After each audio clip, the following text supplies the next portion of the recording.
So today we're talking about what ICE is doing and how that's affecting pro-Hamas protests and universities. Let's listen in and comment.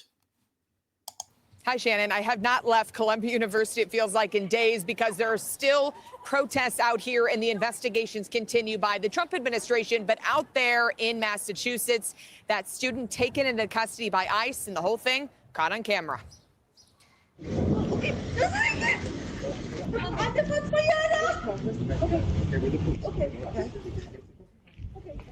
So that's just part of that arrest video. Ramesa Otzerk, who's on your screen, detained near her Somerville, Massachusetts house as ICE agents pulled in, arrested her. She's a Turkish national who is also a doctoral student at Tufts University. Protests near the school as people are demanding her release. Her legal team telling me, Shannon, they are not aware of any official charges at this time. She was reportedly not a leader of the pro-Palestinian movement at Tufts, but she did write an opinion essay. Okay, it was published last year, almost exactly a year ago, in the Tufts student newspaper, writing in part some things about criticizing the university for their lack of response, she says, and told the president they needed to acknowledge the Palestinian genocide. But now she has lost her visa. Why? Because DHS officials say supporting terrorism and supporting terrorists who kill Americans is grounds to get your visa pulled. Where is she now? Well, according to the online ICE locator, she's out in Louisiana at an ICE facility. It's not too far from the same place where Columbia activist Mahmoud Halil is being held. Despite a judge's ruling that she not be moved from Massachusetts, that's where she is now. So we're looking into that. Back out here live. The ICE crackdowns continue on campus with more arrests popping up. And we've done some reporting, Shannon, about this ongoing lawsuit by the families of Hamas hostages who are suing pro-Palestinian protesters here at Columbia, saying they knew about the October 7th attack before it even happens. We're trying to learn more about that lawsuit, Shannon. All right, we look forward to hearing what you find out. Alexis, thank you very much. So for more, let's bring in Charles Love, Executive Director of Seeking Educational Excellence and co-host of the Cut the Bull podcast. Charles, good to see you today. Great to be on. Great to see you again. Okay, so where do we go from here? You have these protests now on campus. The neighbor whose surveillance camera caught that arrest of this Tufts student said it looked like a kidnapping. Does the administration run the risk of the optics of this turning against them while they're doing something that I think most Americans would support? If you can prove somebody is here and supporting protest terrorist activity, we don't want them here.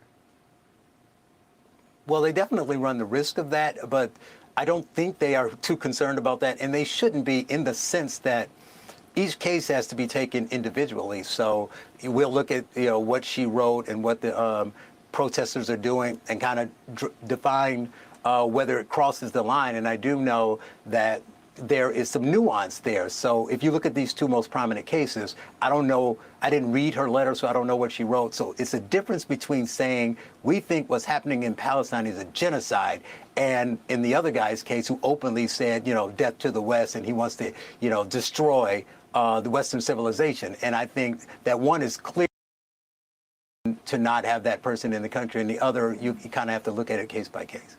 And certainly we're seeing a difference in tone from these universities. Columbia University, where Alexis has been reporting, as she said, for a long time, clearly coming to an understanding with the Trump administration when they were set to lose hundreds of millions of dollars in federal funding, that they will do a better job of cracking down on these anti-Semitic protests by anything that looks like it's supporting terrorist activity. What about other colleges? Will that be enough to sort of scare them into action, or do you think we're going to have to see more of these direct settlements and negotiations? Well, it's going to be really interesting to see because I don't feel, too much love lost for the administration in many of these cases, but they're in a pretty difficult predicament where on the one end, they're trying to, kind of give in a bit because they know things have gone too far. And let's be honest, they probably want some help, someone they can blame it on and say it's not our fault because they want to rein this in because they lost control. But at the same time, the students are still moving further down the road. Like in Columbia's case, the students and some of the professors are suing, the Trump administration at the same time the administration of the university is kind of meeting with the administration and deciding to agree with some of those terms. So they're going around them. So they're stuck in the middle, kind of like, what do we want to allow and what do we not want to allow? But I will quickly say, I'm on the elected school board here in New York, apparently at CECs, and we've had activists every month, attacking us and things of that nature. They just celebrated their 1 year. Now, it's a difference between saying bad things to us and what we saw on those college campuses, attacking people, physically threatening them, blocking their access to school. So that can't be tolerated. So they have to stop that, whether it agrees with Trump or not. True. Okay, so there's also this. Violence against conservatives on college campuses is growing. A chapter president for Turning Point USA was apparently assaulted at the University of Texas in Dallas. This was captured on video and shared by the group's founder, Charlie Kirk. Here's a little bit of that. Listen in. Go! Back up! Oh, that's full assault. Go! Back up! Yeah, and what you see in that video there is apparently someone swinging what appears to be a pretty heavy bike lock at someone else. And that student who was on the receiving end of this recounted her ordeal on Fox last night. I said 0 words to him at all. And so that's what's the most part that I don't understand is how can I say 0 words? I'm just tabling with my officers as I do every week. I said 0 words to him and he started attacking me.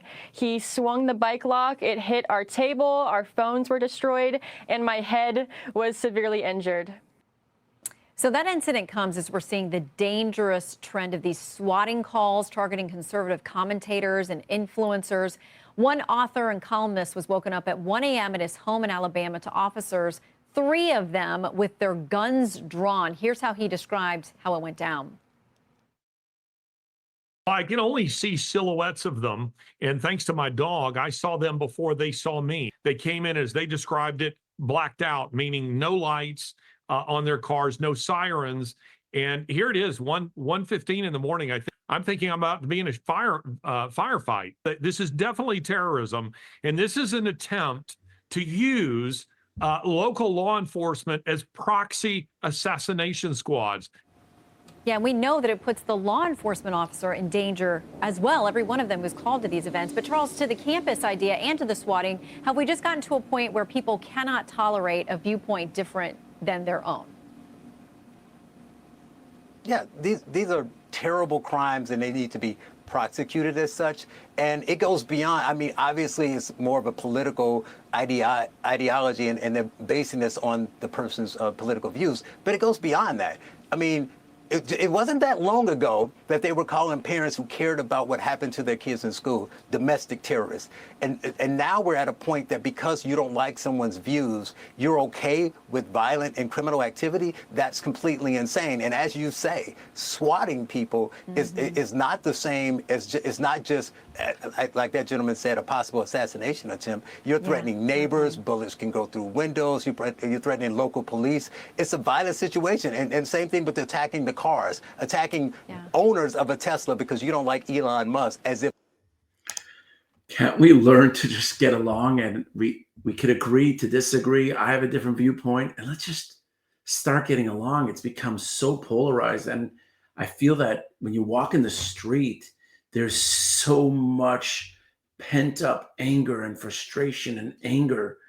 And it's not going to help by continuously fighting with each other. And you see it in families, you see friends break up, you see so many people just highly activated, and we need to stop that. We need to be able to talk and have a conversation, even if we disagree. I hope you could see this video and hopefully it influences you to be a little bit more sensitive to people out there.